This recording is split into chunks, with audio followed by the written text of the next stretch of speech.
Good morning. What is Foundation for Living Beauty? It is an amazing resource for women with cancer.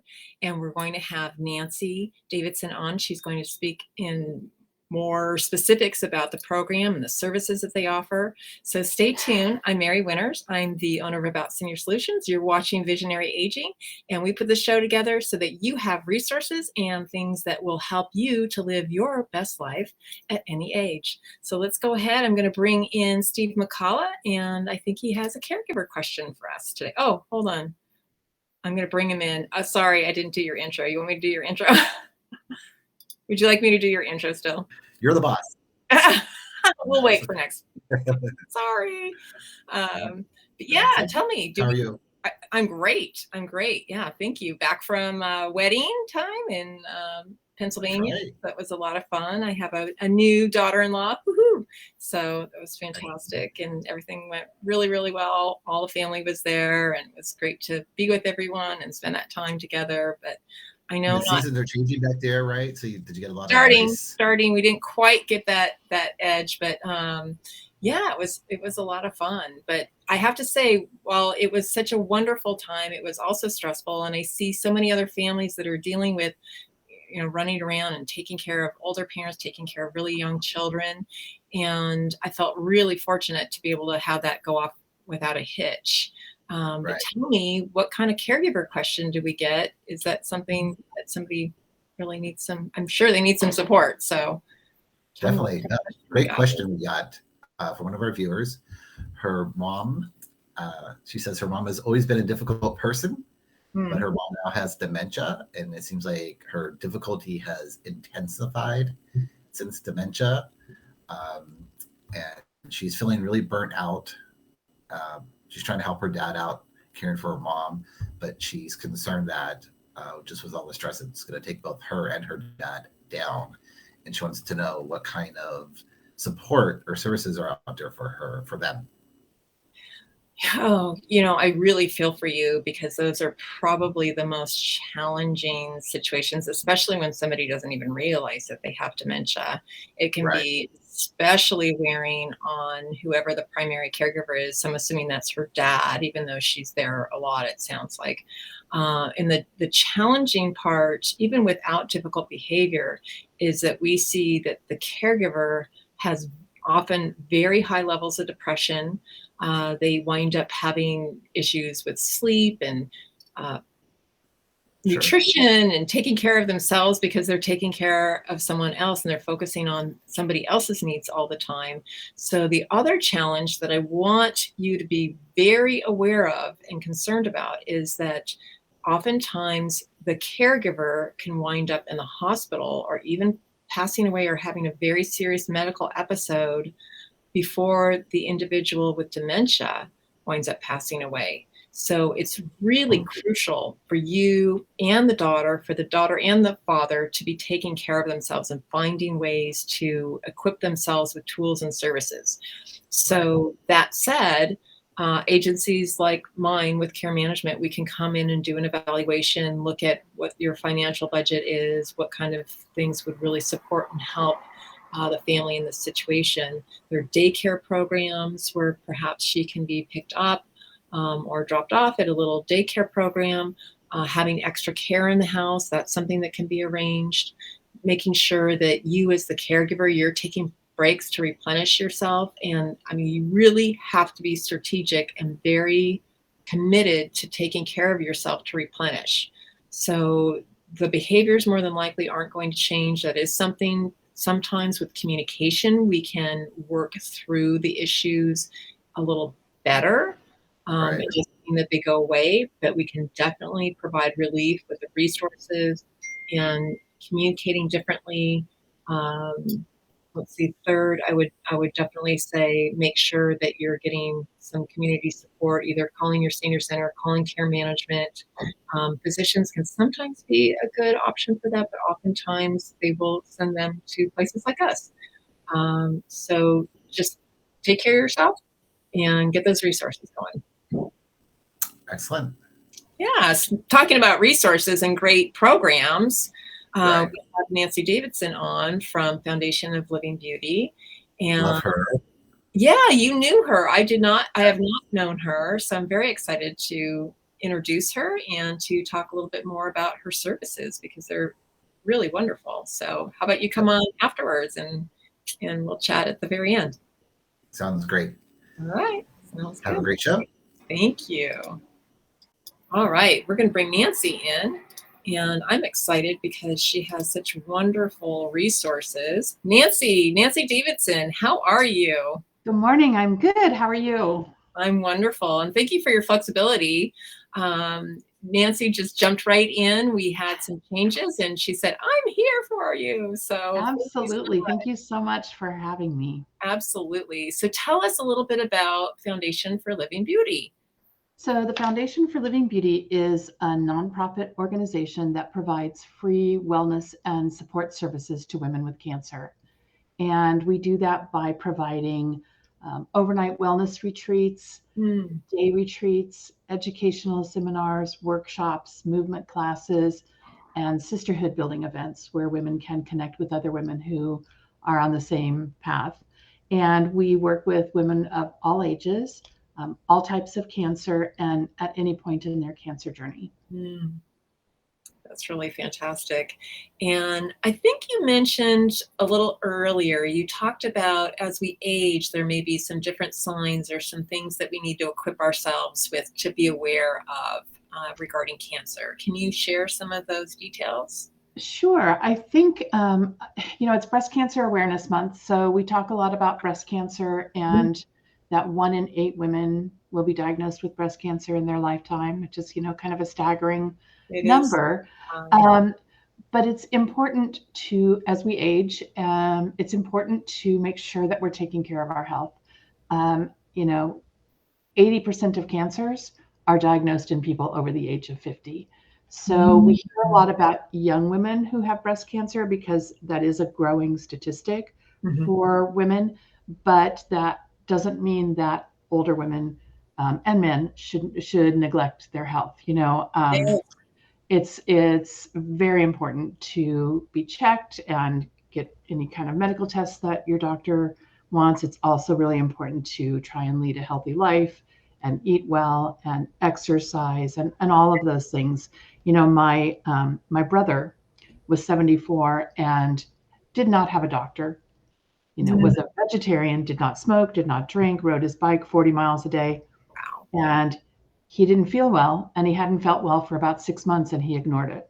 Wow. And then he was so sick that he went to urgent care, and they sent him directly to the hospital, and he was diagnosed with pancreatic cancer, and he Um, passed away in less than 6 months. wow. And there are so many more things that could have been done if he had been on top of his health and, gotten visited a doctor and gotten tests and stuff. So it's really an important thing for people to be aware of and to do.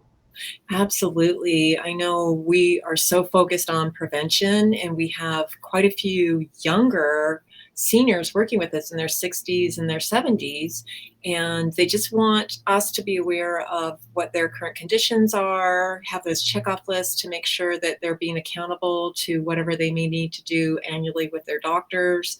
Mhm. Um, Many are very healthy. Some have had some health issues in the past, but it's so nice to be able to work in a holistic way and Yeah. support people so that we can really avoid some of these things. And I love the programs that you have. They're so enriching and they're so supportive. And the fact that you offer retreats too for women with cancer is so uplifting and I think refreshing for them too. Tell me a little bit about some of those programs and some of the things that you see with your participants. Absolutely. So we have been a wellness organization since 2005 when we first started with 3 women with cancer. Mm, And hospitals are now starting to understand the importance of wellness as part of healing. But we've been doing that for quite a while. So we're really proud of that. And so uh, some of our women are in medical treatment. Some are doing holistic treatment. Some are doing a combination. And we kind of accept women where they are and help them heal, help them lower their risk of being re-diagnosed. So our signature programs are our overnight retreats. And those are 3 and 4 day retreats where everything is taken care of. Everything is paid for the women. And they come and, like, we have a Serenity Yoga retreat, which is 3 days of yoga for cancer. Yoga for Cancer was created by one of our women, and it's very restorative, gentle yoga. We do a 4 day goddess wellness retreat, which is um, all different kinds of aspects of healing. There may be movement classes, there may be art, there may be meditation. We usually do a sound bath. And so it's experiences that women can take then and integrate into their own lives when they go home. It gives them an opportunity to be away from the daily, Yes. dealing with their cancer and all of the things that go along with that. A lot of women who are diagnosed with cancer, their partners leave them because they can't handle all of the issues. So we may have a woman who can't work because she's in cancer treatment. She's a single mother. And so she needs a space away to just be able to kind of rejuvenate and get her, focus on her own health and her own well-being. And so we try and provide them with things that they can then take home and integrate into their daily lives. We also do an elemental healing, which talks about how breath work and being grounded and all of the things in nature help to heal and help keep you healthy. So we really try and focus. We have a wonderful team of 5 women who organize all of these activities for our women, and we really try and focus on things that will help them not only in the moment but also long term. Nice. Oh, that's wonderful, because just as we were mentioning with the caregiver situation and how important it is to take care of the caregiver, it's important for the person with cancer to have something positive and something to support their healing with, something that is uplifting. And I don't know what stages women may be in with their cancer, but I think it would also help them mentally to change the trajectory a little bit with their cancer diagnosis. I don't know. Yeah, it really does. I mean, we have women who are newly diagnosed and come to us, which is what we love. We love to have women at the beginning of their cancer journey because we can really help them navigate that. But Yeah. we have women who are in treatment, women who are post-treatment, women who are back in treatment, women with metastatic cancer, which means that they'll be in treatment for the rest of their lives. And wherever they are, we feel like we can help support them and really help them embrace a spirit of well-being, integrate things into their lives that will boost their emotional levels, will boost their feelings of hope, and that they're going to get through this. And our program director does an amazing job we keep our overnight retreats small. There's 24 women because we want them to have a lot of individual attention and kind of that intimate opportunity to develop relationships with other women. And she does a great job at mixing together women who are both in treatment and women who are post-treatment, because the women who are post-treatment want to give back. Yes. And the women who are in treatment want to see the hope that someone has survived and is thriving and living a beautiful life. So it's a really lovely experience. And women come, with all kinds of preconceived ideas and depression and anxiety and fear. And when they leave, there's such a difference in their demeanor and their face and the way they feel about themselves and about their prognosis and their journey forward. And it's really lovely. I love what we do. It's amazing. And you need support to keep doing what you're doing. And I understand you've supported over 5,000 women, and you have a fabulous fundraiser coming up before. We do, because everything we do is free of charge. Excuse me, we do a lot of fundraising events, and we have one coming up that's really special on October the 26th at NOR in Pasadena. We're doing a fashion show called The Beauty of Change, and it's women with cancer modeling lingerie that was created for women with cancer by a woman with cancer. Wow. And it's such an amazing experience. I mean, not only is it a fundraiser for us, but it's the opportunity for women to just embrace their new normal and feel proud of themselves. And we have 27 women with cancer who will be modeling. And we have a coach who comes and works with them in the morning and teaches them about, feeling confident and it's such an amazing experience. Everybody cries, everybody laughs. It's just beautiful. Wow. How do you get your tickets for that? So you can either reach out to us at info@livingbeauty.org, or you can go on our website, livingbeauty.org, and there is a link to purchase tickets for that. Oh, that's great. And we have that below here. If you're viewing, you can see the website is www.livingbeauty.org. And what's the process when people call you? What's that process when they first call to say, I have cancer? So people reach out to us in a lot of different ways. We work with a lot of hospitals in, providing their new women cancer patients with information about us. But they'll call and they'll go on our website. There's a little button to click that says Become a Living Beauty. It doesn't cost anything. They can just sign up to Become a Living Beauty. But we do get a lot of calls from women who are like, I don't know what to do. And so, we talk to them about our programs and how we can support them in their cancer journey. We also maintain a lot of free resources for women with cancer. So there's a place they can access on our website that has lots of free resources, because we believe that we should never charge a woman for anything that we do, because finances are a huge issue for people with cancer. And then we encourage them to join and come to one of our events. We used to do all of our events in person. And then when the pandemic happened, we pivoted to virtual programs, which a lot of people did, which was really great. It enabled us to really grow. We were a Southern California organization pre-pandemic. We're now a national organization that serves women from 48 states and 2 additional countries, which is kind of exciting. And so we encourage them to come on and sign up. They get a newsletter every Thursday morning that has the offerings for the next week, and they can go on and sign up for whatever classes they want, also all free. We did a yoga nidra class last night that had about 20 women on it, just doing a little bit of yoga nidra before bed. It was really lovely. So, and then we also have other resources that we provide. We have wellness kits that we provide to women who are going through chemotherapy, and they're lovely bags filled with products that have been curated by women with cancer. Wow. And, kind of, these are the things that would have helped me when I was going through chemotherapy. We provide those free of charge, whether you're a Living Beauty or not.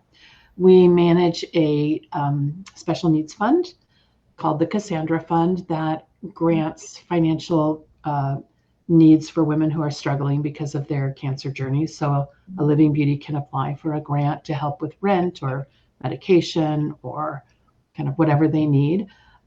We also do a Holiday Angels program where a person or a family or a company can adopt a woman and her family for the holidays and provide gifts and provide a gift card for a holiday meal. And that's really wonderful. That's a great opportunity for people to get connected with us and know that, 100% of their donation is supporting a woman and her family.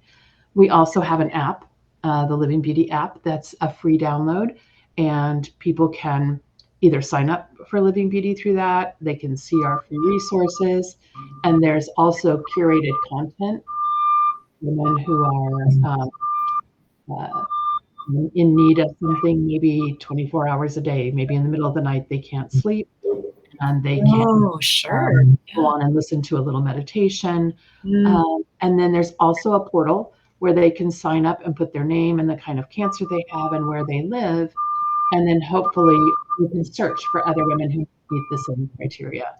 And so then they can connect through the app. So someone lives in New York and she has breast cancer and she wants to connect with other women, she can find them through the app, and then they can message each other and connect.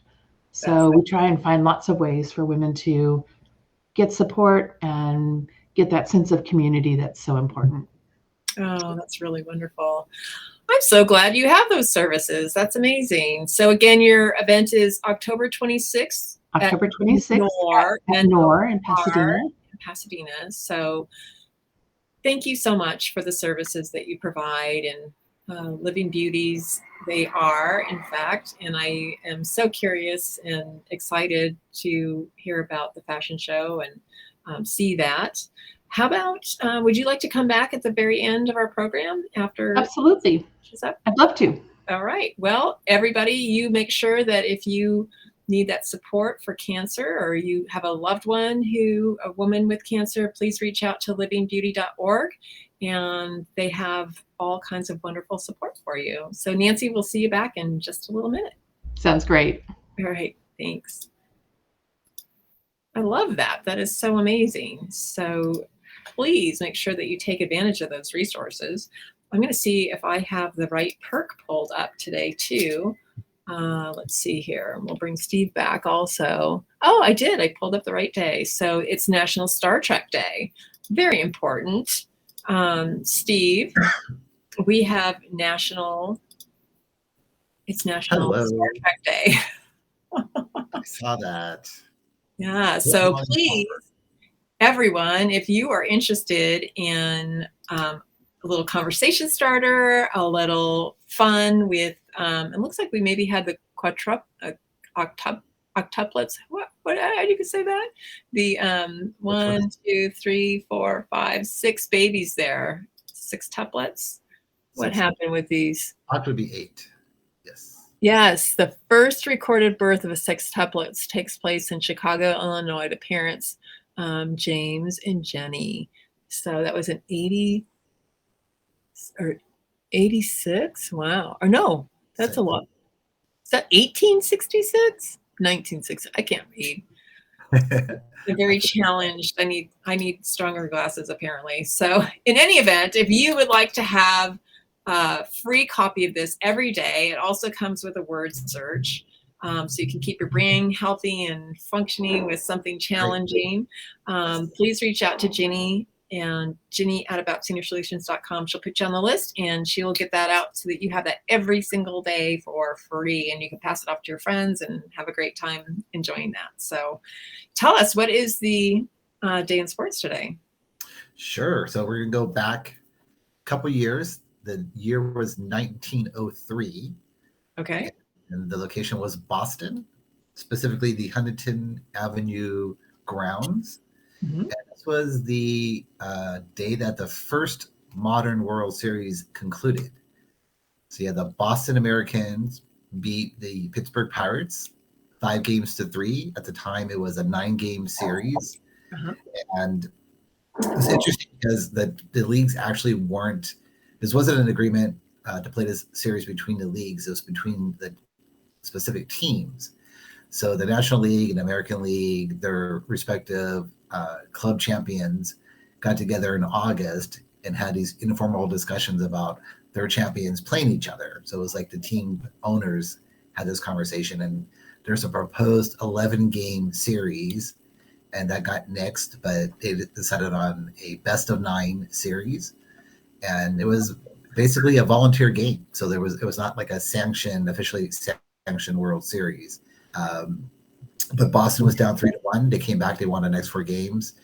They won the series 5-3. The series did not happen in 1904, but in 1905, the leagues got together and decided to crown their champions and match their champions up in the first official league sanctioned World Series. But very nice. Yeah, but in October 13th, 1903, the first modern World Series concluded. Nice. Did you know in Ireland they have Irish football, which is almost like a combination of rugby and soccer and football. They have a field goal and then they have a net. And I think fewer points if you hit the field goal, similar to football. More points if you hit the field goal or the net in the bottom. All volunteer. Nobody gets paid. No sponsorships. Right. And they are brutal. It is a hardcore sport.